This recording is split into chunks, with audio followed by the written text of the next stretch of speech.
저는 도단 안창호 선생님 그 기념사업회를 지금 담당하고 있는 김재실 회장입니다. 여러분께 우선 인사드립니다. 저희가 이 김영석 교수님을 모시고 인문학 강좌를 지난번부터 오늘 두 번째를 하게 되었습니다. 김영석 교수님은 여러분들이 아시는 분은 아시겠지만 17살 때에 도단 안창호 선생님을 직접 평양에서 뵙고 설교도 듣고 그 말씀하신 분입니다. 그래서 저희가 몇 차례에 걸쳐서 내가 만난 도단 안창호 이런 제목으로 강연을 몇 번을 했습니다. 근데 저희가 보기에는 그것보다는 오히려 김영석 교수님은 지금 현재 인문학에 대해서 아주 최고의 그 권위를 자랑하시고 또 지금 연만하신데도 또 이렇게 활동을 하고 계시기 때문에 저희가 부탁을 해서 몇 차례에 걸쳐서 이 인문학 강좌를 쭉 시리즈로 지금 하기로 계획을 해서 지난달에 한 번을 하고 이번 두 번째가 되겠습니다. 겨울철은 좀 춥고 그래서 조금 쉬었다가 내년 한 3월쯤 해가지고 지금 저희 계획으로는 1년에 한 상반기 한 서너 번, 하반기 한 서너 번 이렇게 모시고서 인문학 강좌를 저희가 들으려고 하고 있습니다. 그래서 이 인문학 강좌에 오시는 분들은 저희가 그 홈페이지를 통해서 우리가 미리 신청을 받은 분들이 거의 대부분이고 또 강좌에 계신 분들은 저희가 매번 체크를 해서 참석 여부를 저희 해가지고 차후에라도 이러한 그 모임이 될 수 있도록 저희가 하고자 합니다. 그러니까 여러분들께서 우리가 김영석 교수님의 그냥 지나가는 청중이 아니고 문화생이다 이런 생각을 가지시고 오늘 강좌도 들어주시고 앞으로도 이런 모임이 있을 때 꼭 참석해 주시면 감사하겠습니다. 그래서 그런지 오늘 이렇게 하루 종일 비가 오고 우중인데도 불구하고 여기에 저희가 한 100석 자리를 마련했는데 한 자리도 비지 않고 지금 꽉 찼습니다. 이제 뒤에 오시는 분들은 이제 복도에 앉으시게 되겠습니다만은 이렇게 우중에도 불구하고 저희 이 기념관에 찾아주신 여러분들께 감사를 드리고 이 김영석 교수님을 저희들이 모시겠습니다. 그런데 특별히 하나 말씀을 드릴 것은 11월 9일이 도단 선생 탄신 145주년이었습니다. 지난주일이었거든요. 지난주일에 그날 우리가 탄신 기념 행사를 여기서 했습니다. 그래서 오늘 김영석 교수님을 모신 것은 또 도단 선생 탄신 145주년을 기념하는 강좌의 일부라고 여러분들 생각해 주시면 좋겠고 또 다음 주에는 저희가 여기에서 도단 안창호 윈드 오케스트라를 저희들 작년에 창단했는데 그 오케스트라 연주가 다음 주 금요일 날에 있습니다. 혹 시간 되시는 분들은 거기도 참여를 해주시면 감사하겠습니다. 아울러 말씀드리고 이제 우리 김 교수님을 앞으로 모시겠습니다. 우리 대학에서 교양 강좌를 좀 새롭게 할 수 있지 않을까 그런 연구를 했습니다. 그래서 거기는 이제 교재가 필요한데 아직 우리나라에서 그런 교재가 없으니까 우리가 한번 만들어 보자. 그래서 이제 지금도 그렇습니다만 그때 이제 대학은 문과대학이 있고 사회과학대학이죠. 그 다음에 이제 자연과학대학이 있고 셋으로 나뉘어져 있던 때죠.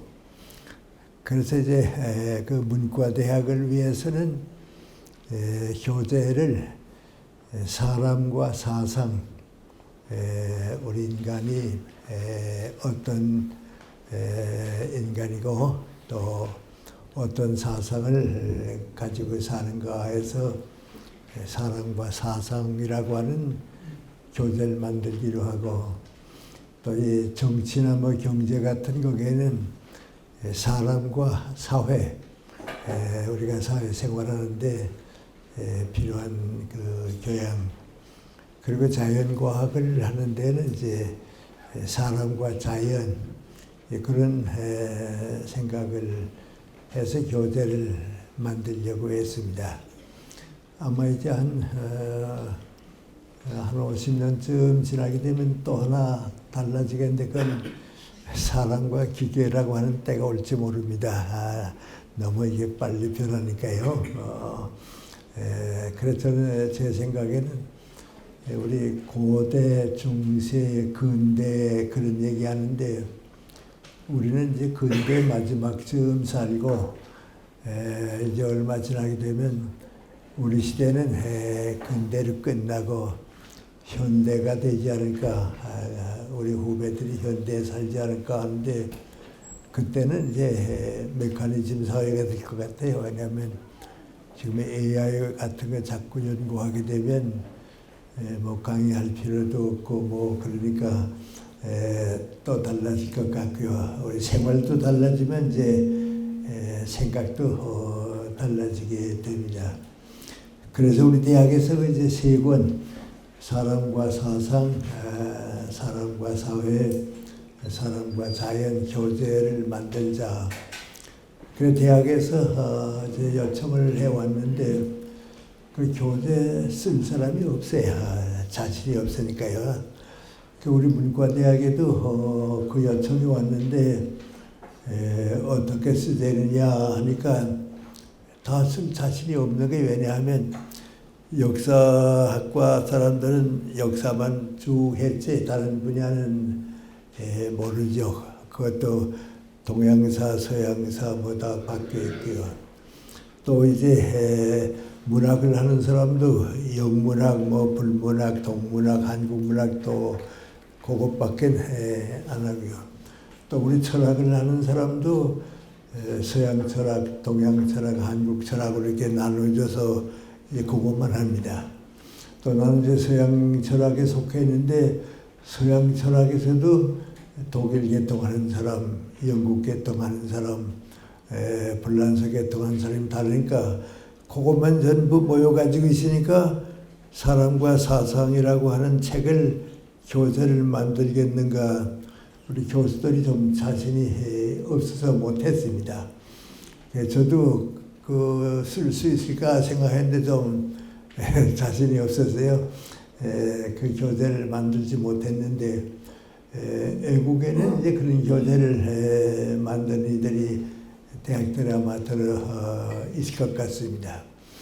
그런데 지금 대학에서 이제 다 과정을 끝내고 지금 이제 전 대학 떠나고도 오래됐는데, 지금 대학에서 그런 요청을 해오면 쓸 수 있을까?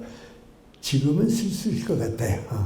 그때는 안 됐는데 지금은 이제 쓸 수 있다 생각하는데, 왜 그러냐면 그때는 그 철학만 이제 쭉 했거든요. 근데 시간의 여유가 생기니까 이젠 역사 공부도 그동안 좀 했고, 문학 공부도 좀 그대로 했고 하니까 이거 다 묶어가지고서 지금은 쓸 수 있지 않을까. 쓴다고 하게 되면 그건 철학개론이 아니고 인문학개론, 그런 제목이 될 것 같아요.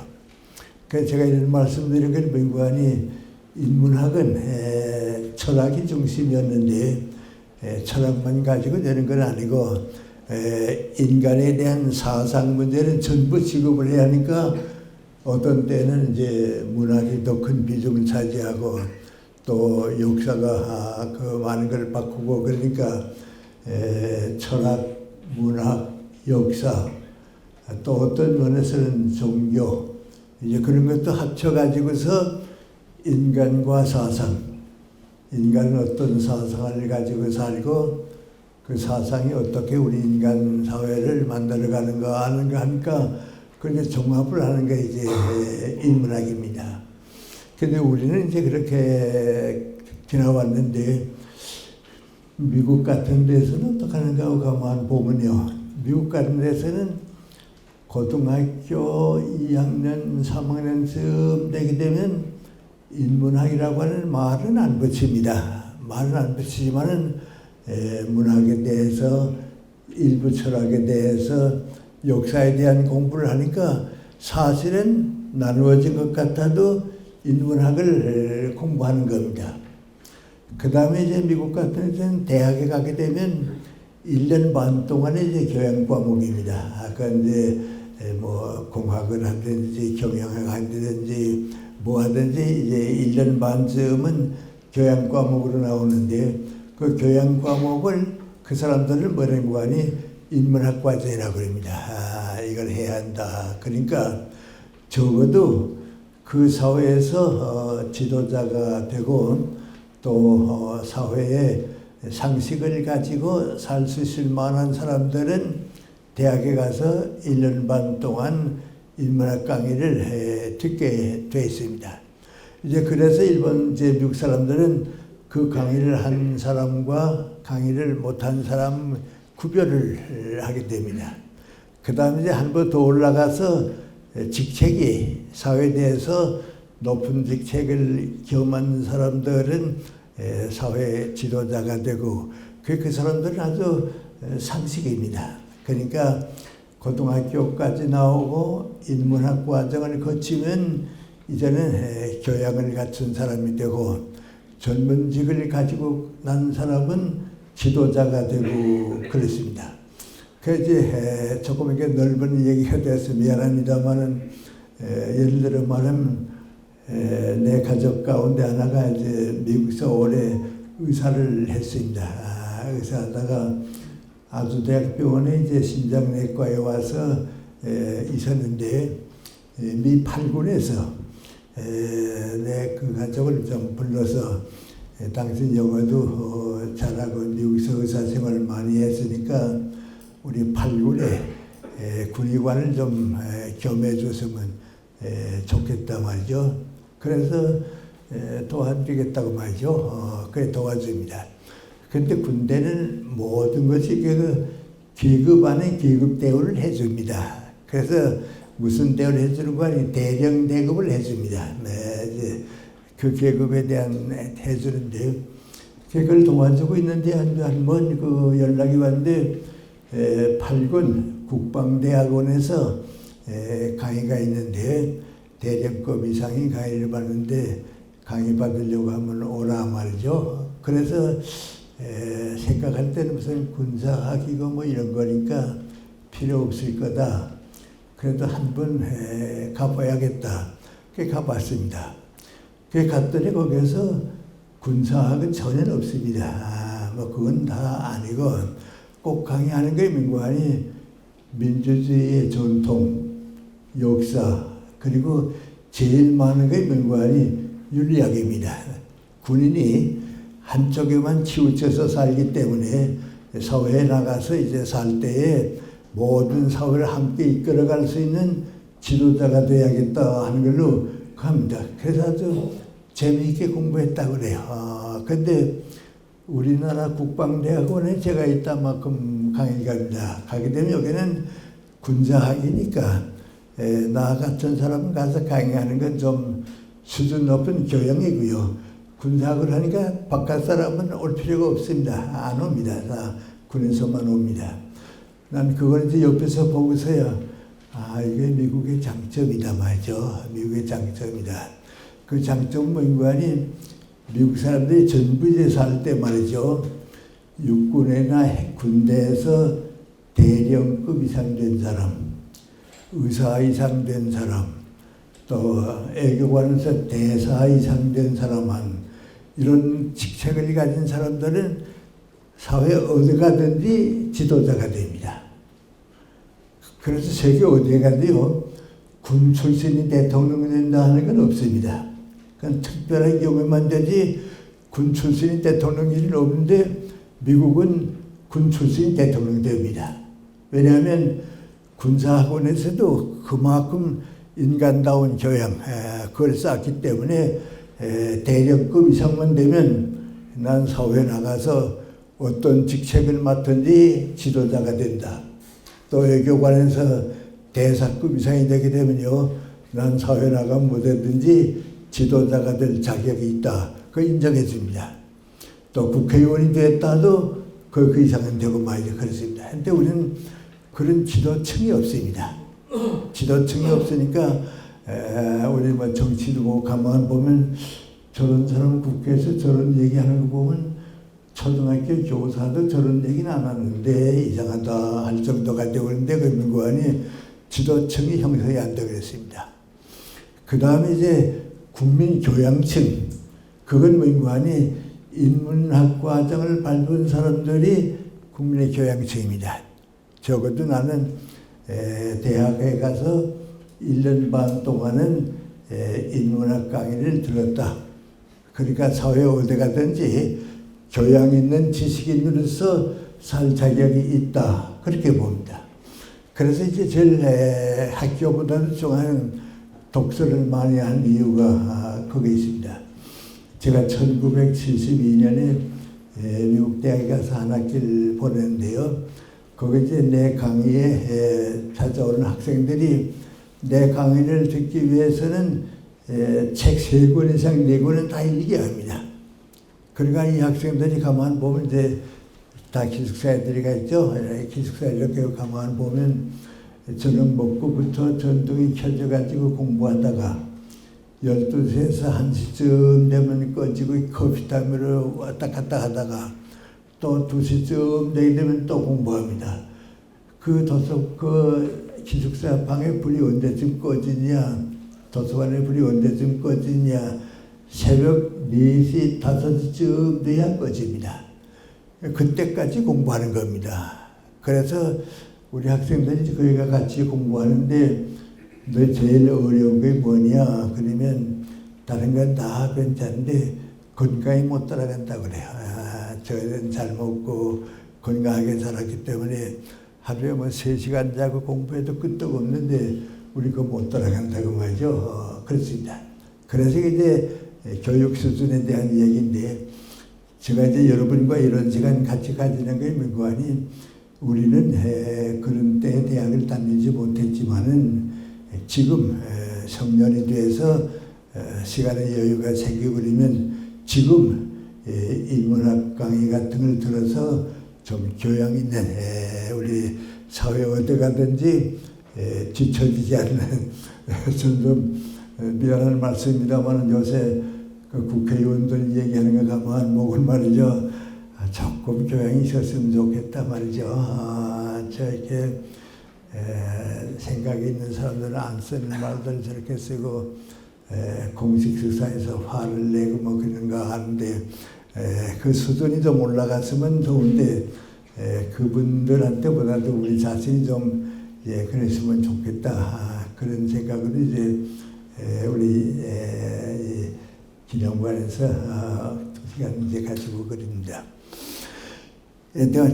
제가 거기에 흑판이 없기 때문에 거기에 이제 잠깐 그 안내하는 걸 한번 가르쳤을 것 같은데 거기에 조금 이상한 얘기가 있습니다. 인문학이라고는 민구안이 신도 아니고 자연도 아닌 인간의 학이다. 그런 얘기가 있습니다. 그건 뭐냐면 기독교와 같은 종교에 깊이 빠진 사람은 하느님의 뜻, 하느님의 존재를 믿게 되면 그건 믿기 때문에 인문학이 아닙니다. 그건 인문학이 아니고요. 그걸 잘못 믿게 되면 지난 시간에 얘기했지만은 원시 종교가 됩니다. 이 원시 종교는 철학의 세련을 받아가지고 다시 태어나야 이제 종교다운 종교가 됩니다. 이 다시 그 철학의 이제 과정을 밟아야 한다고 하는 게 무관히 원시 종교는 현대인들이 믿을 만한 종교는 못 되고 많은 원시인들이 믿었으니까 못 되고 인문학적 과정을 한번 밟게 되면 그때는 믿을 만한 종교가 됩니다. 종교다운 종교가 됩니다. 그러니까 인문학을 갖춘 사람은 신앙을 가져도 괜찮고 인문학적 과정을 갖지 못한 사람은 신앙을 잘못 받아들이는 때가 많이 있습니다. 그래서 여기에 민구안이 진정한 의미의 신앙을 가진 사람은 인문학을 공부할 수가 없고 인문학은 분야가 다르습니다. 다르니까 이제 그럼 인문학하고 관계가 없는 거 하는데 그건 아닙니다. 진정한 종교는 명구하니 인문학보다도 위에 올라가 있는 게 진정한 종교입니다. 기독교는 올라가야 합니다. 그 올라가지 못하고 인문학을 고치지 못한 신앙은 전부 잘못된 신앙이 되고 그렇습니다. 제가 지금 도산 선생의 참 17살 났을 때에 그분의 마지막 강연 설교를 제가 듣고서 여러 가지 깨달았는데요. 첫째로 깨달은 게 뭐니 사람은 나라와 민족을 위해서 살지 않으면 안 되는 때다 지금. 그걸 배웠고요. 두 번째는 교회에서 가졌던 신앙생활하고 도산 선생의 신앙하고는 차이가 있다. 그걸 내가 느꼈습니다. 그건 무슨 차이냐 하면 목사님들을 통해서 가진 신앙은 내가 신앙을 가질 때 교회를 위해서 나를 위해서 가정에 복받기 위해서 심지어는 죽어서 천당 가기 위한 신앙인 줄 알았는데 도산 선생이 말씀하는 신앙가만 보니까 그게 아닙니다. 민족을 위해서 국가를 위해서 그리고 하나님의 사랑을 받는 사람은 이웃을 사랑하게 되고 이웃을 사랑하는 사람이 국가를 사랑하게 되고 이웃을 진정으로 사랑 못하는 사람은 선진국가가 되지 못한다고. 그러니까 도산 선생님이 가지고 있었던 그 신앙은 인문학 이상의 신앙입니다. 종교는 그래야 합니다. 근데 인문학 이하의 신앙이 되게 되면 우리가 여러 가지로 어려움을 겪으니까요. 어떻게 보면 인문학은 참다운 신앙과 참다운 신앙에 못 드는 신앙을 구별해 준다. 아마 그렇게 생각하면 좋을 것 같습니다. 전사적으로 하는 얘기입니다만은 내 친구 가운데 김태길 교수는 철학 교수입니다. 그분은 50, 60 될 때까지 기도를 못 드렸습니다. 자기는 철학 교수이기 때문에 기도를 못 드리다가 신앙생활에 들어오면서 기도를 드리게 됐습니다. 그런데 어떤 데 글을 썼는데 뭐라고 썼는가 하니 사람을 두 가지를 볼 수 있는데 기도 드릴 수 있는 사람과 기도 드릴 수 없는 사람이라. 나는 지금까지 교수를 있고 철학 교수를 있고 기독교를 옆에서 보고 왔지만은 기도를 못 드렸다고. 이제 기도를 드리기 시작하니까 나는 이런 신앙인이 됐다고 말이죠. 그렇습니다. 그것은 이제 인문학 이상입니다. 종교가 인문학 이상일 때는 우리가 받아들일 수 있는데 인문학 이하일 때는 그 종교가 우리에게 불행을 가져옵니다.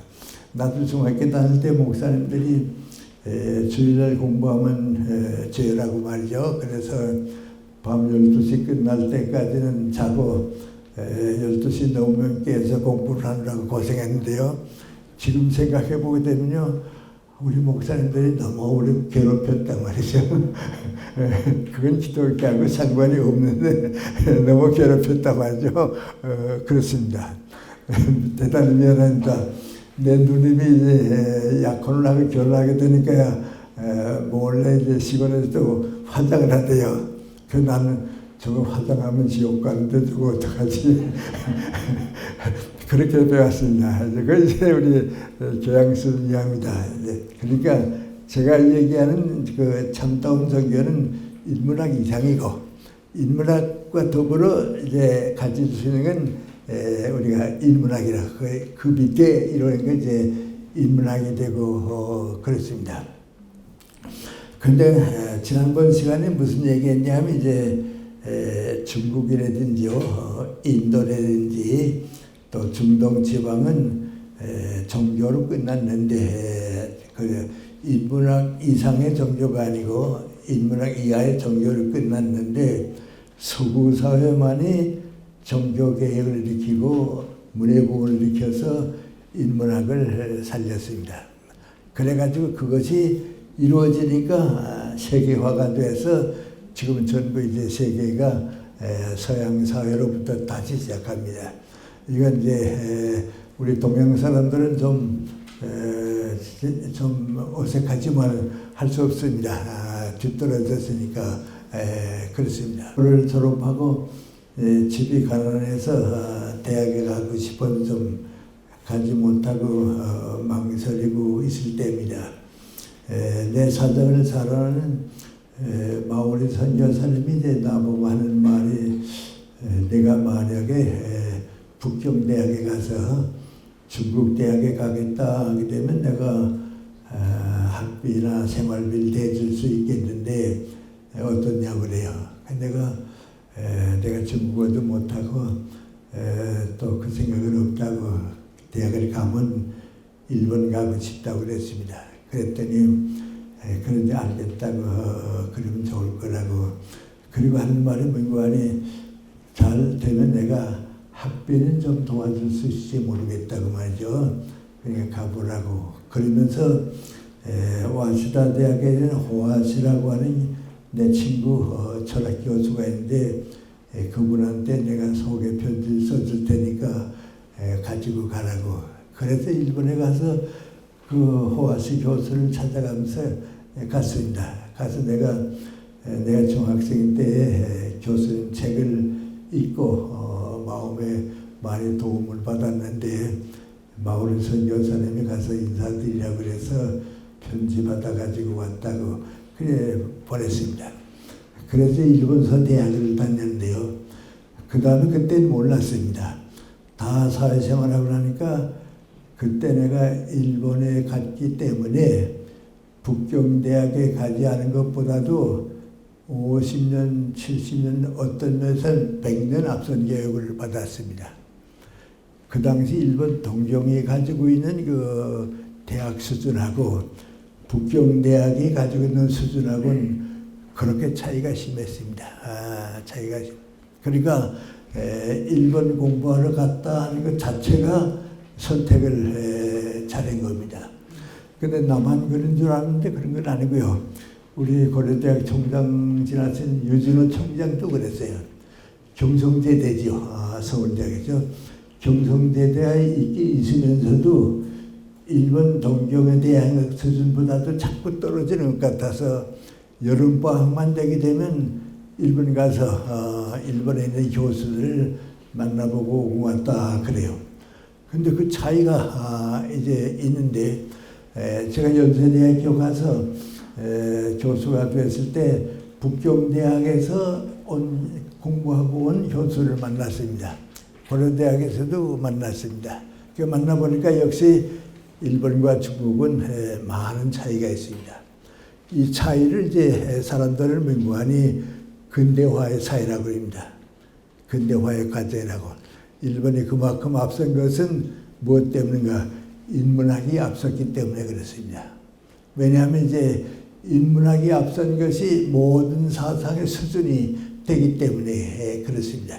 그래서 여기에 제가 썼습니다만 문관이 인문학은 서양 사회에서 고대부터 시작했고 사회과학은 근대 와서 시작하고 자연과학은 현대에서 시작했으니까 인문학이 서양 학문을 이끌어서 세계화시키는 데 뿌리가 됐습니다.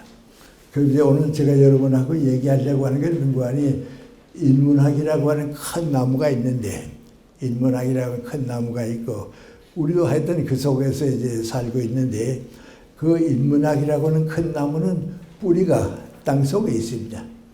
그러니까 지금 보이질 않습니다. 그거 이제 거의 뿌리가 돼가지고 자라가지고서 사회화하게 됐습니다. 이제 큰 나무의 밑둥이 됐습니다. 그거 자라가지고서 자연과학이 됐습니다. 세월이 지나니까요. 그거 이제 가지가 되고 이제 뺐습니다. 그리고 그 자연과학에서 지금 기계과학이 또 태어나고 나니까 그게 너무 커지니까 말이죠. 그 열매를 지금 우리가 거두고 있습니다. 그런데 그러면 인문학은 뭔가? 우리가 가지고 있는 모든 학문의 뿌리입니다. 지금 사회과학도 거기서 태어나고요. 자연과학도 거기서 태어나고요. 기계공학도 거기서 태어나고 인문학의 뿌리입니다. 그런데 뿌리는 보이지 않습니다. 보이는 건 이제 밑둥에서부터 저 가지까지가 보이는데 거의 제일 많이 보이는 게 민관이 한때는 사회과학입니다. 칼 막스 같은 사람들이 나오고 산업혁명이 나오고 그럴 때 사회과학입니다. 그거 좀 지나고 나니까 자연과학이 나왔습니다. 지금 자연과학이고 거의 도달하니까 열매가 나왔습니다. 그러면 인문학은 땅속에서 기계가 돼서 안 보이니까 어디 갔나 말이죠. 필요 없지 않냐 말이죠. 이거 다 키워줬으니까 이제 끝나지 않았는가. 그런데 인문학이 이상하게도 뭔가하니 그 나무 속에 있지 않냐고요.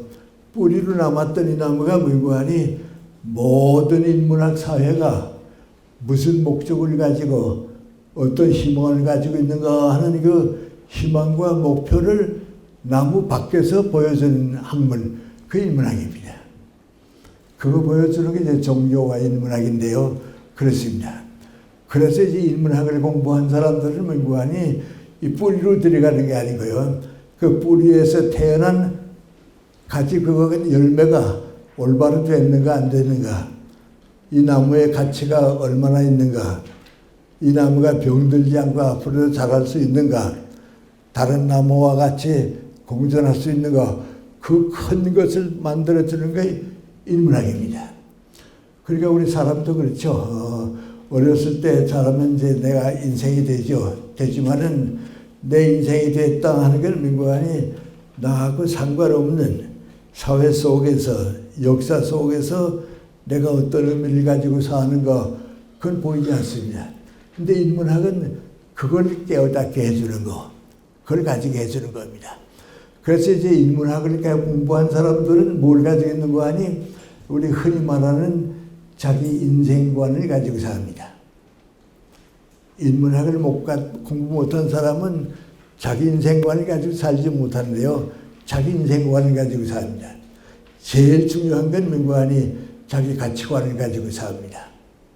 그걸 이제 우리 흔히 말할 때 민관이 철학을 가지고 삽니다. 그래서 인문학은 뿌리가 되는 동시에 가치관, 목적, 희망, 역사의 장래를 약속해 주는 것이 인문학입니다.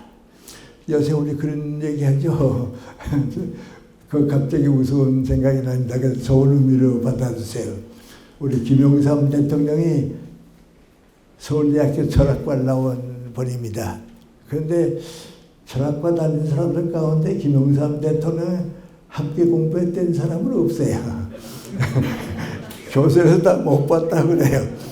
그런데 철학과는 졸업했거든요. 그래서 이제 그분 제자, 그 후배들이 이제 김태길 교수 뭐 있잖아요. 그분들이 하는 말이 뭐고 하니 우리 김영삼 대통령은 철학을 공부했는데 철학과에서는 못 봤다고 말이죠. 그럽니다. 근데 우리 모든 대통령한테 뭐고 하니 그 우리 대통령의 철학이 뭐냐. 윤석열 대통령의 철학이 뭐냐 말이죠. 윤석열 대통령은 법과 공부한 사람입니다. 그런데 그 사람의 철학이 이상했는데 없으면 지도자가 못 되거든요. 자기 철학이 없는 지도자는 그 지도자가 못 됩니다. 왜냐하면 암만 뭐라고 해도 대통령 처음 되면 자기 철학이 이상하게 돼요. 그래서 나보고 이제 윤석열 대통령을 만나봤는데 그분에게도 철학이 있더냐 그래요. 그래서 나는 뭐라고 하니 그분의 철학은 간단하다고 말이죠. 자유민주주의라. 그거 가지고 없으면 그분 정치 방향이 없어요. 그래도 우리가 믿을 수 있는 건 뭔가니 공산주의도 아니고 사회주의도 아니고 자유민주주의 철학은 있거든요. 그러니까 정치를 하는 거고 대통령이 되는 거지. 그거 없는 사람이 어떻습니까? 여기 왔다 여기 왔다 여기 왔다 여기 왔다 하니까 저 대통령 때 남긴 게 뭔가 물어봅니다. 우리 문재인 대통령이 끝났습니다마는 문재인 대통령이 우리에게 남겨준 게 뭔가, 뭐 있었나 말이죠. 어떤 사람은 이중성 때문에 여기 왔다 여기 왔다 하고 경제도 옛날로 갔다 지금 왔다 하고 없지 않나 그렇습니다. 만약에 없다고 하면 이건 뭐고 하니 문재인 대통령의 철학이 없은 겁니다. 그러니까 이게 인문학이 아무것도 아닌 것 같은데요. 대학에서 철학과 나오고 안 나오는 괜찮아요. 자기 인생관이 있고요. 사회를 사는 가치관이 있고요. 함께 사는 철학이 있어야 돼요. 그거 있는 사람은 우리가 믿어줄 수 있고 그거 없는 사람은 우리가 지도자를 모실 수가 없죠. 그러니까 인문학은 뿌리입니다. 그러나 눈에 보이지 않는 희망입니다. 그런데 인문학의 제일 첫째가 민구하니 인간이란 무엇인가 말이죠. 사람이란 무엇인가, 내가 나라고 하는 건 무엇인가, 인간에 대한 학입니다. 이건 내가 보기에는 종교보다도 더 깊이 인간에 대한 그 연구입니다. 그러니까 우선 내가 어떤 인간인가, 내가 무슨 뜻을 가지고 어떻게 사는가, 그것도 중요하지만은 인간들이 도대체 뭔가 그겁니다. 지난 시간에 우리 종교 문제하고 연결이 됐기 때문에 제가 이제 그 얘기를 잠깐 좀 하려고 그런데요. 또 이건 지난 시간에 우리가 그 인문학을 거친 인간학이죠. 인문학 종교죠, 신앙이죠. 그걸 인도하기 위해서 제가 좀 그쪽으로 소개를 하겠습니다. 인간이란 무엇인가, 이제 그런 생각을 우리가 하는데요. 목사님들을 통해서도 설교 듣고 철학자들을 통해서 설교 듣고 다 듣다가도 어떤 때는 유명한 소설가의 작품을 읽고 나면 이 문학의 작가가 어느 철학자보다도 어떤 신학자보다도 인간을 더 깊이 알았구나 말이죠. 깊이 깨달았구나 말이죠. 감명받습니다. 예를 들면 이제 제가 그랬습니다. 제가 이제 대학 생활을 시작할 때에 많은 소설가들인데요. 러시아 문학을 좀 좋아했습니다. 그래서 이제 톨스토이는 일찍 읽었고요. 도스토옙스키를 읽었는데요. 그 당시입니다. 우리 한국 이제 독서계에다 질문했습니다. 여러분이 읽은 소설 가운데 주인공, 소설의 주인공이 있잖아요. 소설의 주인공 가운데 제일 인상 깊은 사람이 누구였느냐 하고 물어봤습니다. 그런데 거기에 대한 대답이 물건이 소설이 이렇게 주인공이 많은데 말이죠.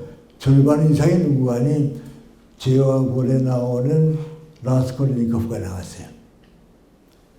소설 많이 읽었는데 주인공들이 많이 있는데 그 주인공에 대해서는 더 많아요. 반 이상이에요. 현재 그 작가가 도스토옙스키가 그 작품을 쓸 때 그 라스콜니코프에게 취급한 게 무관히 종교를 배경으로 할 때 인간이란 무엇인가 그 얘기입니다. 그래서 이제 그 소설이 어떤 철학자보다도 인간에 대한 문제를 얘기하고 있습니다. 아마 읽으신 분은 아시겠지만 제가 한 장면만 좀 소개를 하겠습니다. 라스콜니코프라고 하는 주인공이 가난하고 그런데 모스크바 대학에서 아주 우등생입니다. 북바대학이 아주 우등생입니다. 그래서 너무 가난하니까요. 고생은 참 많이 그렇구나.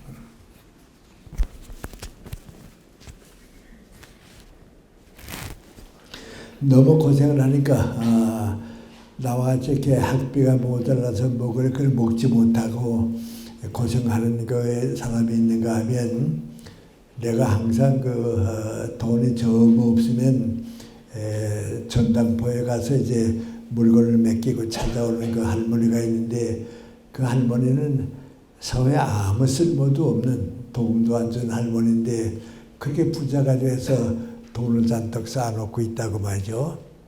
저런 할머니가 없으면 그 돈을 가지고 나 같은 가난한 사람들에게 도왔으면 얼마나 좋지 않냐 말이죠. 그런 생각을 합니다. 그러다가 이제 이 복과대학생이니까 보니까니 내가 만약에 그 할머니를 죽이고 그 돈을 갖다가 가난한 사람들과 나눠주고 나도 학비를 얻어가지고 쓴다고 하면 그게 사회적으로 죄가 되느냐 말이죠. 오히려 그건 정당한 거단 말이죠. 이제 그런 뭐 이런 고민을 자꾸 하다 보니 사회 악을 경제적으로 제거하고 나와 같이 유능한 사람의 장래를 위해서 썼다고 하게 되면 그건 죄가 아니다 말이죠. 그런 생각을 자꾸 합니다. 하다가 무슨 생각을 하는 거 아니 너 복과대학생이라고 우등생이라고 해서 암만 그런 얘기 해봤댔자 그건 너하고는 상관이 없다고 왜?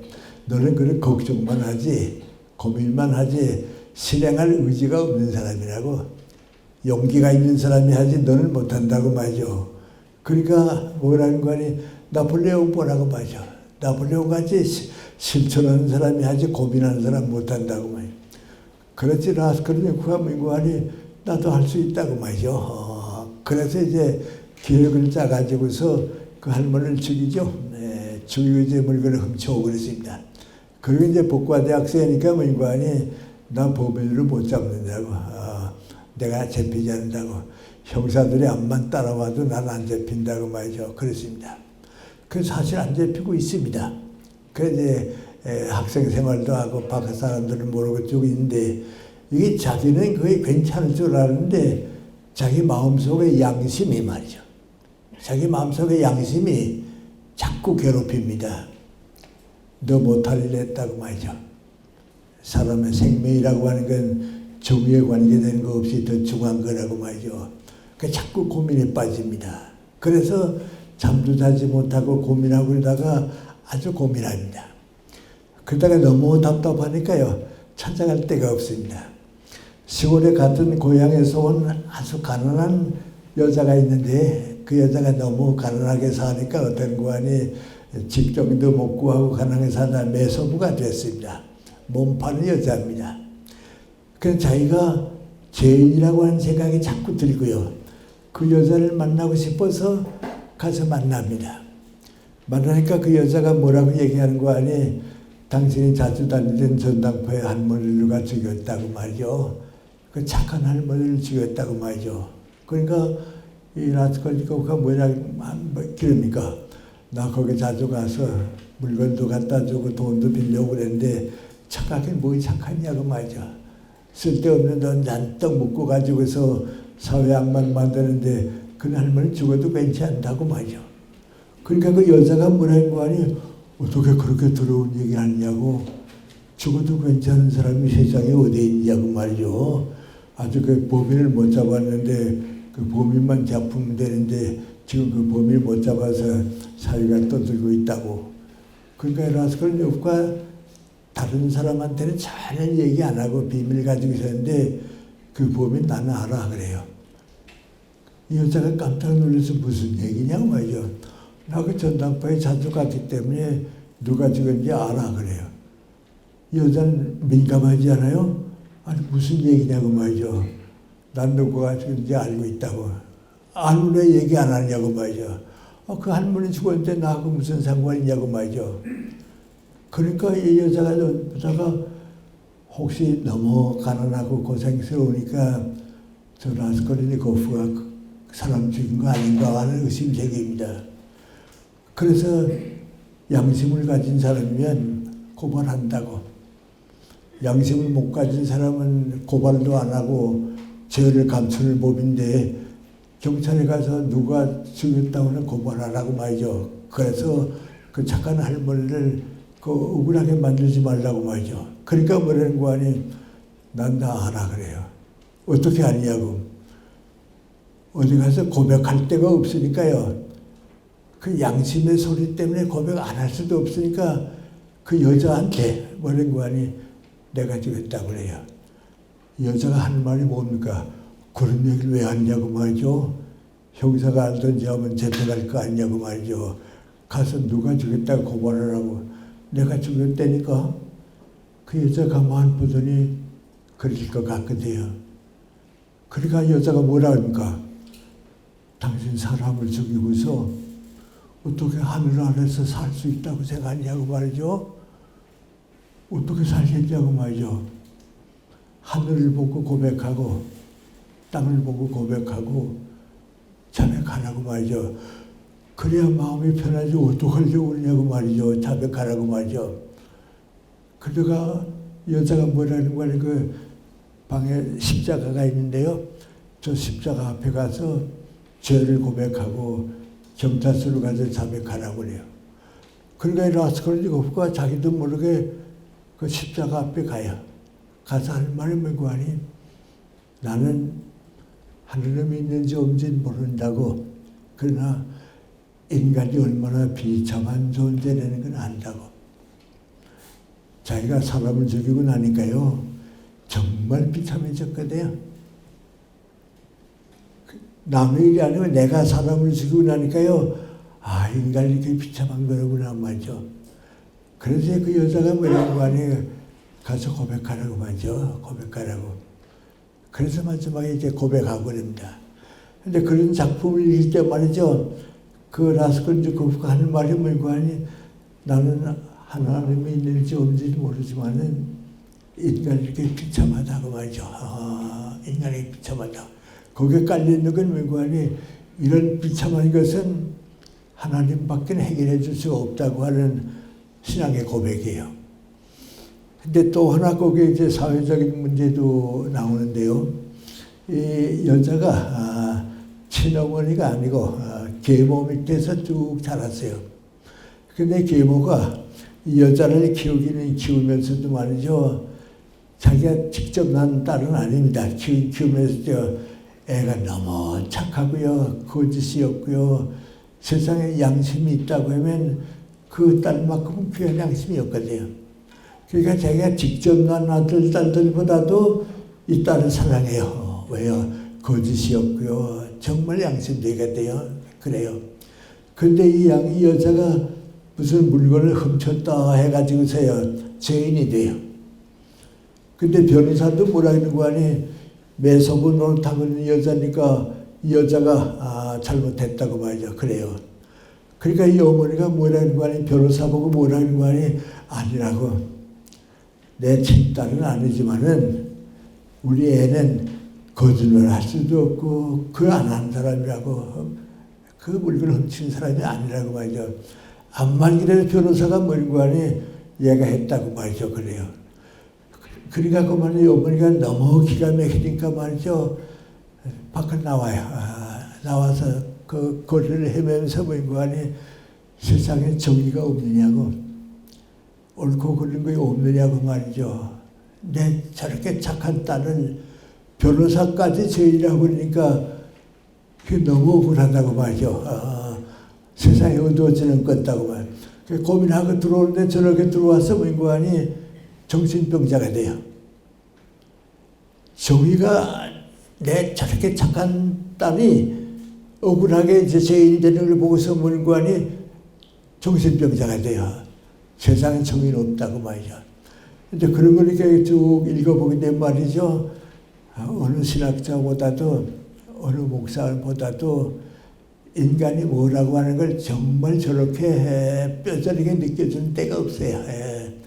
그래서 이제 저 같은 사람 뭐인고 하니 솔직히 말씀드리면 저는 무슨 성경 말씀이야 물론 있지만요. 신학자의 얘기나 그보다도 이런 작가의 작품을 읽을 때 신앙을 가지게 돼요. 인간은 자기 자신을 알아야 돼요. 또 제일 유명한 그 가라마조프 형제들 있죠. 그건 저는 그 장편이지만은 2번 읽었는데요. 그 읽을 때마다 모든 인간은 다 거기서 느껴요. 그 아버지 밑에 아들이 셋 있고요. 막내 아들은 수도사가 되고 말이죠. 둘째 아들은 철학자가 되고 첫째 아들은 장교가 되고 그러죠. 그 첫째 아들이 이제 장교가 되는데 여자친구가 있어요. 그 여자친구를 이제 결혼하고 싶고 그런데 그 여자친구는 이 남자를 사랑하긴 하지만은 과거의 남자가 있기 때문에 나는 그 과거의 남자한테 가야지 당신을 사랑하더라도 결혼을 못한다고 말이죠. 거절당해요. 그래서 큰아들이 어떤 거 아니 당연히 그래야 한다고 말이죠. 그래서 이제 그 여자친구가 옛날 남자에게 간다고 하는 그 파티를 여는데 성별해 주러 가요. 가면서 이제 다 자기 가지고 있던 이제 재산도 모아가지고 마지막 가서 이제 보내주고 나는 자살하겠다. 그리고 이제 권총을 이제 전당포에 맺겠던 걸 가지고 가는 거예요. 가면서 그 마차를 타고 가면서 기도해요. 뭐라 기도하는 거 아니? 하나님, 나 같은 사람은 죽으면 지옥 가는 것이 마땅합니다. 나 같은 사람이 내 인생을 버림받고 사람답게 살지도 못하고 희망 다 잃어 나 같은 사람은 죽으면 지옥 가는 건 마땅합니다. 그러나 내가 지옥에 갔어도 하나님만을 사랑할 겁니다. 그래요. 그 죄가 뭔지 아는 사람은 알지만요. 죄가 뭐라고 설교만 하는 사람은 모르는 거예요. 하나님은 사랑할 수밖에 없거든요. 하나님은 내가 지옥에 갔어도 하나님만은 사랑할 것입니다. 그리고 이제 그 여자친구를 이제 보낸 거예요. 다 보내고 돌아오려고 그러는데 경찰들이 와서 잡아가는 거예요.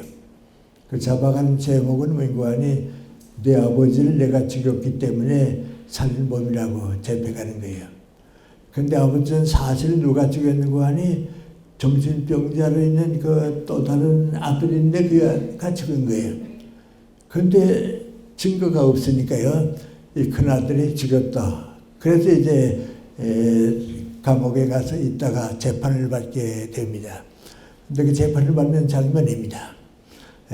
다 이제 판사가 얘기하고서 뭐라 그런 거 하니 당신이 죽였다고 하는 게 있고 배심원들도 다 그렇게 생각하는데 당신이 할 말씀 얘기하라고 그래요. 그러니까 이제 사형은도 비슷하게 내리는 거죠. 그래 뭐라 그런 거 아니 다 괜찮다고 나는 살 의미도 없고 희망도 없고 나 자신이 없어도 그건 괜찮다고 그러나 내가 우리 아버지를 죽이지 않았는데 그래도 죽였다고 하게 되면 하나님을 믿지 못할 것 같다고 말이죠. 내가 우리 아버지 죽이지 않았는데 그래도 내가 죽였다고 판결이 나고 배심원 판결이 나게 되면 다른 건 다 두렵지 않은데 내가 하나님을 못 믿게 되면 어떡하냐고 말이죠. 나는 죄인이지만은 하나님은 의로우신 판단을 내린 분이 있기 때문에 내가 살아왔는데 하나님이 없다고 하는 게 나는 못 본단 말이죠. 그런데 마지막 판결이 내리는데 뭔가 하니 아버지 죽였다고 하는 판결이 납니다. 너무 절망에 빠지죠. 그 나오다가 자기 그 막내 동생을 만납니다. 막내 동생을 만나서 얘는 이제 수도사가 되려고 이제 신부가 되려고 공부하는데요. 자기 동생을 껴안고서 뭐라 그러는 거 아니 너도 내가 아버지 죽였다고 생각하냐 그래요. 그러니까 걔가 뭐라 그러는 거 아니 아닙니다. 형님은 평생 거짓말 한 일이 없습니다. 난 형님이 거짓말하는 건 절대 믿지 않습니다. 형님이 안 죽였다고 하면 그건 안 죽인 겁니다. 전 형님 믿습니다. 그러니까 그 동생 끼얹고 뭐라 그럽니까? 너 때문에 내가 하나님 믿겠다고 말이죠. 너 때문에 하나님을 믿겠다고. 근데 그런 장면을 이렇게 쭉 보게 되면요. 참 그 인간이라는 게 저렇게까지 가는구나 말이죠. 그래서 인간을 연구하는 가운데 제일 중요한 건 민관이 철학자보다도 문학한 사람들입니다.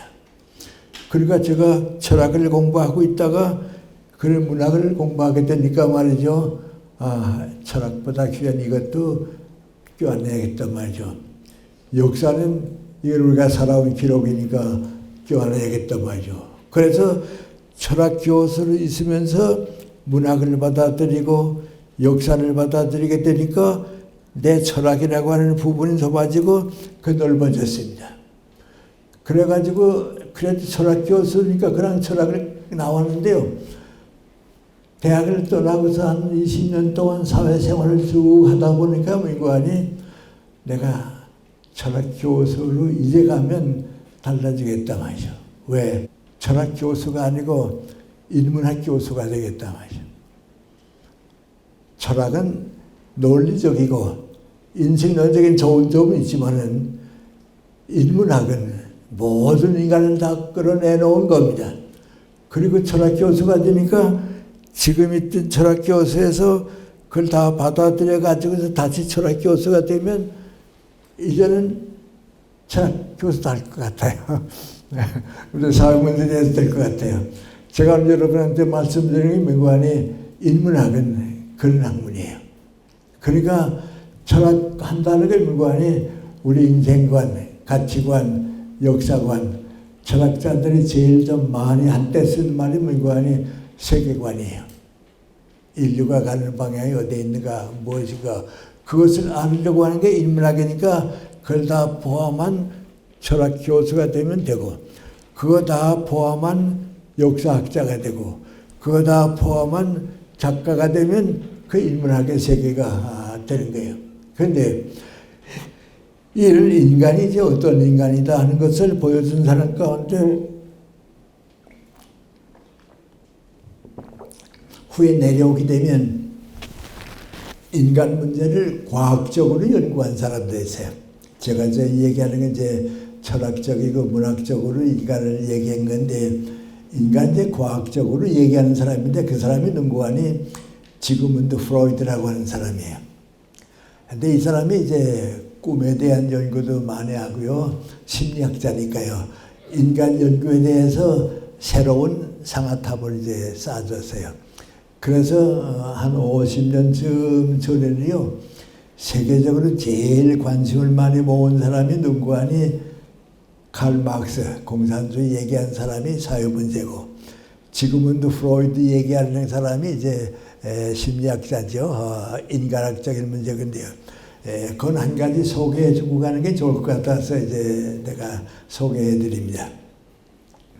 한 번 중고등학교에서 국어 선생으로 있는 선생이 날 찾아왔어요. 찾아와서 선생님, 제가 노이로제 병을 걸렸는데 지금 우리 아마 제일 많이 얘기해 우울증이라고 그러겠죠. 그 환자가 됐는데 병원에 치료를 받고 싶은데 비용이 많이 들고 또 병이 심해야 되면 학교에서 쫓겨날 것 같고, 그래서 가족들은 있고 좀 어려운 처지에 있는데 걱정스럽다고 그래 걱정을 해왔어요.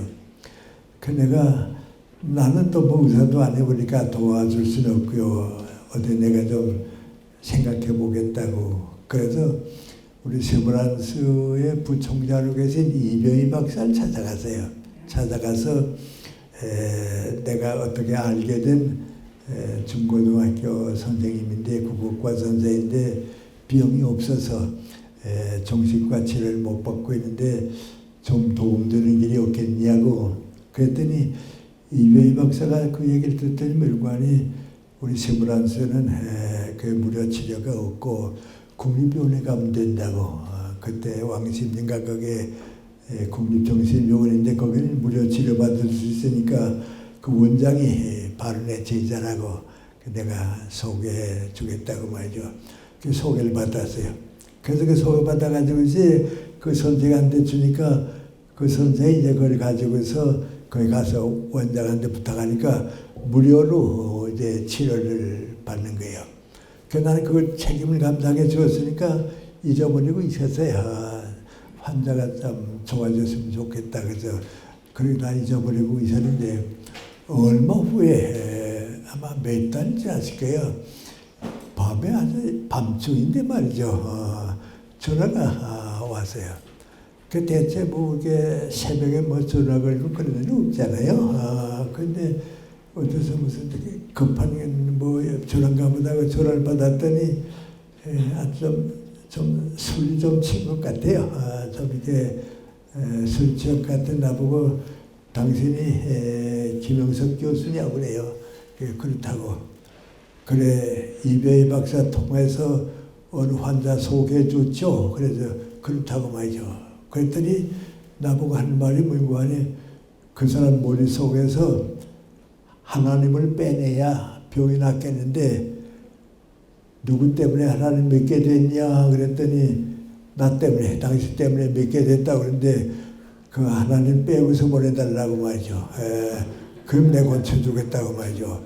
아주 좀 화가 나서 그래요. 그 내가 밤중에 그 얘기를 듣고서 가만 보니까 무슨 생각이 드는 거 아니, 저 의사가 이게 신앙을 잘못 가진 병인데 당신이 믿게 했으니까 화가 났구나 말이야. 그러니까 이제 나 같은 사람에게 대한 화가 난 거예요. 설교도 하고 뭐 좋은 얘기도 하면서 정신병자 왜 만드냐 그거 아니에요? 당신 같은 사람 때문에 이렇게 됐다고 말이죠. 그러니까 종교인들 때문에 그렇게 된다는 거거든요. 그 내가 참 마음이 아팠어요. 마음이 아파서 우리 세브란스의 그 정신과 의사님 보고 물어봤어요. 내가 좀 이런 그 어려움을 겪고 있는데 어떠냐 그랬더니 그분 얘기가 민관이 우리 연세대학교 정신과 환자가 종교기관이기 때문에 70%가 잘못된 신앙 때문에 왔습니다. 그래요. 그러니까 이 의사가 화낼만 하죠. 그 의사 화낼만 하지 않아요? 신앙 가지고서는 환자만 듣다고 그런 거 아니에요? 그 내가 할 수가 없어서 그 선생을 만났어요. 만나서 그 얘기나 하지 않고 물어봤어요. 어느 교회 다니냐고 그랬어요. 그랬더니 어느 교회 간다고. 그 교회에서 일주일에 무슨 부담 느끼냐 그랬더니 이 목사님이 아주 또 열성 있는 교회 목사입니다. 그러니까 모든 예배에 참석해야 되고요. 새벽 기도에도 꼭 나와야 하고요. 하루에 몇 번씩 기도드려야 하고 말이죠. 그걸 할 사람은 손들라고 그러면 교인들이 손들지 않아요? 그래 손들었거든요. 그 손들었으니까 이분이 그 약속했으니까 매일 새벽 기도에 나가야 하죠. 몇 번 이상 기도해야 하죠. 그 부담하느라고 환자가 얼마나 고생했겠어요. 그 얼마나 고생했겠어요. 그 내가 그 선생 보고 뭐라 그러는 거 아니에요? 교회 바꾸라고 그랬어요. 교회 바꾸라고. 그리고 좀 그 특별하게 잘 믿는다고 하는 교회 가지 말고 또 큰 교회 가지 말고 좀 건전한 교회 가라고 말이죠. 네. 중류급이죠. 뭐 이제 그런 교회 가라고.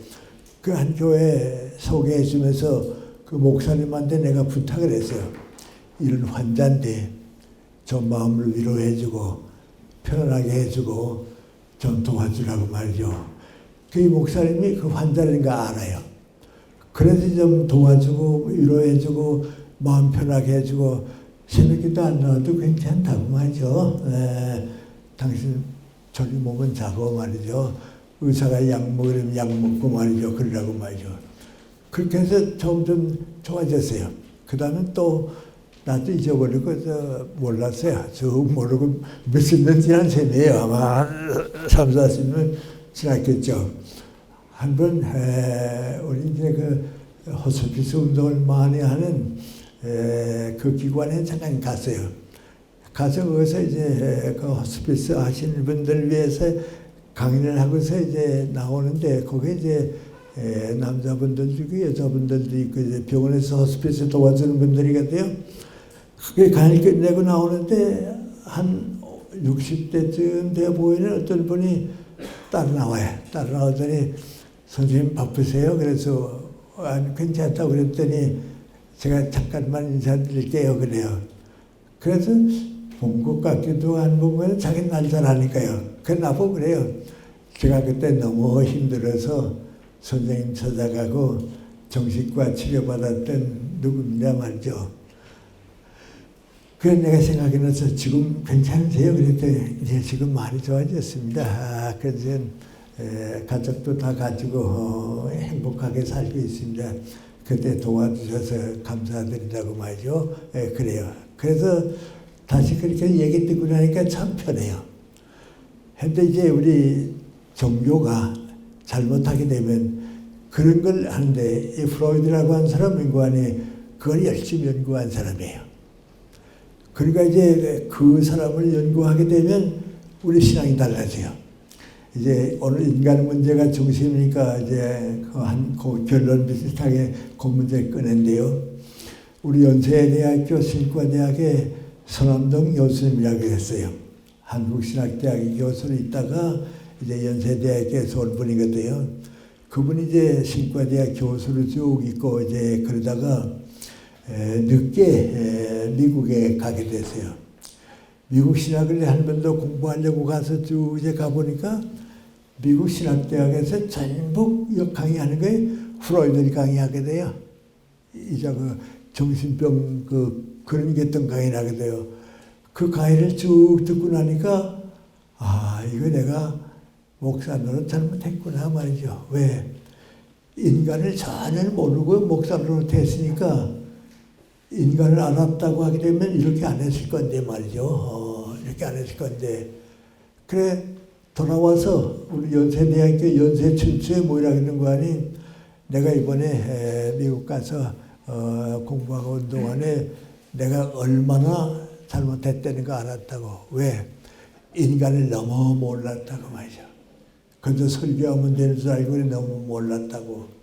근데 그분이 이제 얘기한 내용이 뭔가니 이제 얘기하면 이런 내용이에요. 우리 인간의 이제 이만큼 의식 생활이 있잖아요. 생활인데요.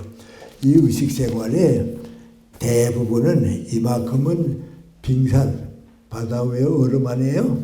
빙산 안에 물 속에 잠겨 계세요. 그러니까 이 의식의 요만큼이 밖에 나와 있고 이만큼은 잠재의식, 무의식이에요. 근데 우리가 그걸 몰라요. 나도 모르고 여러분도 모르거든요. 근데 이건 본능적으로 가지고 있는 잠재의식, 무의식이고 의식은 요것뿐이에요. 빙산이 바다 위에 올라오는 요것뿐인데 그거 가운데도 이건 의식인데 우리 이제 생활하고 있는데 요만큼만, 조그만큼만 초아의식이에요. 내가 나를 이기고라도 살아야지. 악을 버리고 선을 행해야지. 그래요. 그럼 이제 목사님들이 설교를 하지 않아요? 설교를 하게 되면 어디가 받아들이는 그 초아의식이 받아들여. 옳습니다. 목사님 말씀 따라가야죠. 그렇게 살아야죠. 그래요. 그리고 얼마 지나게 되면 거의 의식이 돼요. 의식이 될 때는 또 괜찮아요. 괜찮은데 그렇게 뭐 목사님 설교 듣으니까 정직하게 올바로 살아야지 하지만은 이 잠재의식이 올라와서 다 내보내고 말아요. 욕심이 생기고요. 증오심이 생기고요. 지금 우리 이스라엘에 지금 전쟁하지 않아요? 하마스하고 이스라엘 전쟁하죠. 그건 그 전쟁하게 되면요. 전부 잠재의식이 복수심, 원한심, 남이 못돼야 내가 행복해지는 거 그게 올라와요. 그러니까 의식은 설교들의 의식은 그렇게 하면 안 된다 안 된다 자꾸 누르고요. 안에서 올라오는 건 다 볼등밖에 안 올라와요. 그 여러분 지금 우리 뉴스 같은 거 듣자보면 살인 사건 일으킨 사람 또 무슨 문제 일으킨 사람들 있잖아요. 그 잠재의식이 올라오는 거예요. 근데 요거 갈등이 심해지게 돼요. 위에서 얘기하는 거하고 안에서 올라오는 거에 갈등이 심해지게 되면 그걸 이겨내지 못해요. 거기서 생기는 게 민관이 정신병, 노이로제예요. 그리고 지금 그걸 불안감이라고 그러죠. 그 불안감을 가지고 살아요. 그리스 신화 보게 되면 재미있는 신화가 있는데요. 불안, 이제 그 고통을 받는 이제 마음의 갈등, 불안이죠. 불안이라고 하는 귀신이 있어요. 신이 있어요. 그 신이 뭔 거 아니 사람을 하나 만들어 볼까 하는 생각이 나요. 그래 땅을 차지하고 있는 신을 찾아가서 나 사람을 하나 조각해 가졌으면 좋겠는데 재료 좀 빌려달라고. 흙이 많으니까 쓰라고 말이죠. 그래서 그 흙을 얻어가지고 조각을 이렇게 했어요. 해놓고 보니까 좋거든요. 사람 하나 만들어 놓으니까 참 보기 좋다 말이죠. 그 조각을 가지고 민관이 영혼을 취급하는 부식계 영혼을 조각하는 신한테 가서 민관이 내가 흙으로 빚어서 사람을 만들긴 만들었는데 영혼이 없으니까 보기만 좋지. 조각이니까 보기만 좋지. 영혼을 좀 빌려서 사람으로 완전히 만들어 달라고. 그 영혼을 취급하는 신이 민관이 코에다가 후하고서 영혼을 불어넣어줬어요. 그 사람이 되세요. 움직이기도 하고요. 생각하기도 하고 말이죠. 우리와 같은 사람이 됐거든요. 그러니까 잘 됐다 말이죠. 그래서 이 불안이라고 하는 신물관이 내가 만든 사람이니까 이제 내가 이제 이 불안이 되는 사람을 가지고 살아야겠다 하고 있는데 땅을 빌려줬던 신 생각해 보니까 사람이 보기 좋거든요. 그 민관이 그 죄를 내가 빌려줬으니까 나달라 내 사람이다 그래요. 영혼을 빌려준 귀신이 또 뭐라는 거야? 신이 또 뭐라는 거야? 내가 영혼 빌려줬다니까 내가 달라 말이죠. 그러니까 사람을 만들어 놓고서 셋이 싸우게 됐습니다. 땅을 빌려준 사람하고 영혼 빌려준 사람하고 불안이라고 하는 만든 사람하고 셋이 그러다가 할 수 없다. 재판받자.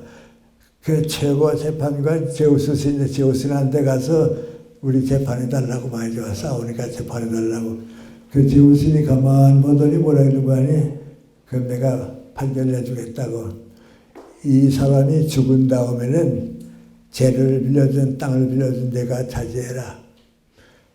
이 사람이 또 죽은 다음에는 영혼을 만들어준 내가 줬으니까 영혼도로 가져라. 살아있는 동안에는 불안과 근심 걱정이라는 내가 내리고 살아라. 그래서 사람은 죽으면 괜찮은데 죽기 전까지는 불안, 근심, 걱정 가지고 산다는 거야. 그래서 프로이드의 심리학 보게 되면 이제 그런 면이 있어요. 그러니까 우리 서남동 목사님이 그걸 보고 와서 다 우리 교인들이 고민을 안고 다 그런 사람들인데 그건 모르고 설교만 자꾸 하니까 받아들이고는 고민이 생기고 해결하지 못하면 정신병이 생기거나 말이죠. 그 인간이에요. 그러니까 이런 인간을 이제 우리가 먼저 알아야 돼요. 그런 인간이 제일 기초적으로 가지 않은 게 민관이 인문학을 갖추게 되면 인간다운 인간을 가지게 되고, 지난 시간에 제가 종교 문제에 대한 얘기를 했습니다만은 종교는 이런 인문학을 한번 거치게 되면 종교다운 종교가 돼요. 인문학을 거치지 못하게 되면 잘못된 종교가 되고 많이 그래요. 이거 좀 교리 문제를 얘기하는 것 같아서 대단히 미안하긴 합니다만은 우리 제가 다니는 교회에 목사님이 한 분 계셨어요. 이 목사님은 신앙을 가진 분은 아니었어요. 미국 가서 서울대학 북과대학 나오고 법학 공부를 하다가 이화여고 나온 여자분하고 결혼했어요. 근데 여자가 참 신앙이 좋은 사람이에요. 그래서 그 부인한테 안내를 받아가지고 신앙생활을 해가지고서 법학을 그만두고 신학을 해가지고서 목사가 됐어요. 그러니까 그 부인을 통해서 목사가 된 거게 돼요. 그 이 목사님이 이제 거기서 이제 교회를 하다가 한국으로 와서 내가 있는 교회에 이제 오게 된 거예요. 감리교 계통에. 그러니까 이제 우리 감리교에서 아무리 뭐 미국에서 신학했다고 해도 한국 교회 교리 신앙을 시험을 받아야 한다고. 그 시험을 받게 됐어요. 그 목사님이 이제 나보고 하는 얘기예요. 그 선생님 저 시험 받으러 노예 갔습니다. 갔다가 떨어졌습니다. 그런데 다시 붙여줘서 목사 보게 됐다고 교회 오게 됐다고 그래요.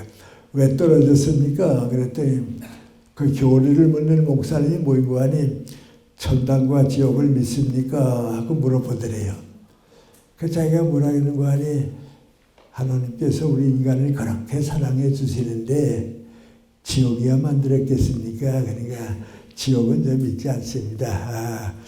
하나님이 우리 인간을 위해서 독생자까지 주셨는데 지옥이야 만들었겠지 안 믿고 천당은 믿습니다. 왜냐하면 하나님께서 우리를 사랑하시니까 천당 믿습니다. 그랬더니 시험관 목사님은 거 아니에요. 이거 교리 어긋난다고 말이죠. 성경에 천당 지옥이 다 있다는데 지옥 없다는 목사 자격이 없다고 떨어졌다고 말이죠. 그 목사님 어떤 분이 미안해서 다 찾아가서 죄송하다고 말이죠. 죄송하다고 떨어졌다는 거예요. 그 떨어진 줄 아는데 다시 나오라 그래서 갔더니 교리 시험엔 떨어졌는데 겸손하고 좋아서 붙여줬다고 해요. 그 목사 됐다고 그래요. 그 옛날 얘기가 아니고요. 내가 우리 교회에서 겪었거든요. 그 민구안이 인문학적 사유를 못 가지게 되면 신앙이 자꾸 그런 잘못된 교리로 살게 돼요. 그래서 지난번 제가 말씀드렸는데 인문학적 사유를 거친다 하는 건 민구안이 이성적으로 판단하는 거예요. 옳고 그른 것, 잘못된 거예요. 그 이성적인 판단이 거친 거예요. 또 인문학적 사유를 가진다 하는 게 민구안이 양심적 가치가 중요해요. 선과 악을 구별하는 거예요. 더 중요한 건 민구안이 인간에게 있어서 영원한 것과 사라지는 거예요. 그런데 그 인문학은 문제는 줘요. 그렇지만 인문학이 해결을 못해요. 그 해결하려고 노력하는 게 인문학이에요. 찾아가고 또 찾아가는 인문학인데 종교다운 종교라고 하는 게 뭔가니 그 해결을 주는 거예요. 그러니까 참다운 종교는 인문학 이상에 있고요. 인문학은 글로 가는 길을 이끌어주고요. 바로 그래요. 그래서 제가 요전에 잠깐 소개했었는지 모르겠습니다만 우리 서울대학 철학과 교수 가운데 제일 존경받는 두 분이 있는데 한 분은 박종훈 교수고요. 한 분은 내 친구인 김태길 교수예요. 그 박종훈 교수님이 학생들과 항상 뭐라 그랬는 거 아니 철학자는 신앙을 가지면 안 된다고. 사람은 믿게 되면 공부 끝난다고 말이죠. 그리고 나는 종교가 없다고 말이죠. 항상 진리를 찾아가는 게 철학자지 믿어버리고 말면 찾아갈 게 없지 않냐고 말이죠. 그러니까 자기는 종교하고 철학하고는 함께 있을 수 없다고 말이죠. 그래서 나만 나보고 뭐라고 하니 난 김생이 볼 때마다 이상하게 왜 어떻게 철학 공부하면서 신앙을 가졌냐고 말이죠. 신앙 가지면 철학이 없어지고요. 철학을 살리게 되면 신앙이 필요 찾아가는 거거든요. 그게 고민이었어요. 그런데 그분이 말년에 암으로 좀 오래 앓게 됐어요. 그래서 미국에 있는 아들, 딸들 다 다녀가고 제자들 다 다녀가고 이제 희망이 없어졌어요. 그래 그때에 그 세문안교회 다니는 가족들 가운데 무슨 뭐 철학이 없는 가족, 또 제자 가운데 몇 사람이 뭐라는 거 하니 선생님이 저는 회복되시기 어려우실지 모르겠는데 신앙으로 돌아오시면 어떠십니까? 그랬어요. 그랬더니 그분이 아무 말도 안 하고 했더니 아니라고 그럴 줄 아는데 너무 늦지 않았을까? 그래. 그래서 신앙은 늦은 게 없습니다. 아무나 결정할 수 있는 겁니다. 그랬더니 그럼 나 좀 인도해 달라고 말이죠. 그래서 그 가족들이 세문안교회를 다니니까요. 강신명 목사님한테 우리 박 교수님이 찾으니까 가자 안내했어요. 그래 갔더니 신앙 고백하고요. 신앙 가지고요. 교회 나와보지 못하고요. 거기서 세례받고요. 그리고 신앙인이 됐어요. 그러니까 교회는 못 나와봤죠. 그분이 세상 떠나고 나니까요. 세문안교회에서 연결 예배가 있다 하는 게 신문이 났어요. 그러니까 다들 제자들도 이상했죠. 근데 이상한 건 인간이 교회 한 번도 안 나왔던 분인데요. 그 세문안교회 소문이 가득 찼어요. 그 교회는 없고요. 제자들, 밖에 사람들이요. 그런데 그날 이제 그 연결예배를 보게 됐는데 아침 신문에 나고 말이죠. 그 아주 그 큰 기사가 같이 났어요. 내 학교 연구실 옆에 방에 배정호 교수라는 동양철학하는 교수입니다. 그 교수가 내 방에 왔어요. 오더니 김생 아침 신문 봤냐 그래요? 뭐요? 그랬더니 아니 박종훈 교수 연결 예배를 세문안교회에서 본다고 나는데 사실이요? 그래요. 그렇다고. 언제 신앙 가졌냐고 말이죠. 그래 세상 떠나기 얼마 전에 신앙으로 돌아왔다고 그랬더니 그랬구나. 그래. 나가면서 하는 말이 뭔지 아세요? 그래 갈 곳이 없었겠지만 갈 곳이 없었거든요. 그래서 이제 김태길 선생하고 나하고는 가까운 사람인데요. 그 김태길 선생도 오랫동안 신앙을 못 가지다가요. 기도를 해놓고 나니까 말이죠. 세상에 사람이 두 종류라고. 기도하는 사람과 기도 못하는 사람. 자기는 철학 교수인데 기도 못했거든요. 근데 신앙에 들어온 다음엔 기도했거든요. 그러니까 기도 못하던 긴 세월. 기도 드리고 난 다음에 딴 사람이 됐거든요. 그 소문 갔더니 그 교회 많이 나가지 못했죠. 그 십자가가 있고요. 김태길 신도라고 있어요. 그 나 혼자 생각해요. 여러 10년 고민하더니 결국은 신앙으로 돌아왔구나 말이죠. 결국은 신앙으로 돌아왔구나. 그래서 제가 지난 시간에 남겨놓았던 그 종교와 철학과의 관계는 인간이란 무엇인가 그것 때문에 우리가 좀 마무리했는데요. 그렇게 인간다운 인간이 되는 것이 인문학이고요. 그 인간다운 인간의 마지막 희망을 가질 수 있는 건 그건 종교인데 그건 우리의 선택이니까 인문은 아닙니다만은 인문학은 가진 사람과 못 가진 사람의 차이는 뭔가 하니 인문학을 독서를 통하든지 뭐 하든지 가진 사람은 인생관이 확실하고 선악을 확실하게 구별할 수 있고 역사의 희망과 절망을 구별할 수 있는 그거 가지는 겁니다. 그래서 여러분이 독서를 통해서라도요 인문학적 소양은 우리 모든 사람들이 한 인간으로 사는데 가장 필요한 한 과정이다. 좀 그렇게 생각하면요 찾을 게 많이 있습니다. 우리 전 독서 운동 같은 것도 좀 있고 그리고요 우리 다음 시간에 다시 모이게 되면 그런 이제 그 인문학의 내용이 뭔가 어떤 걸 공부하는 거고 어떤 걸 연구하는 거기 때문에 그 인문학이 되는가 그런 내용을 우리 다음 시간은 좀 미루고요. 오늘은 이것까지 끝내겠습니다.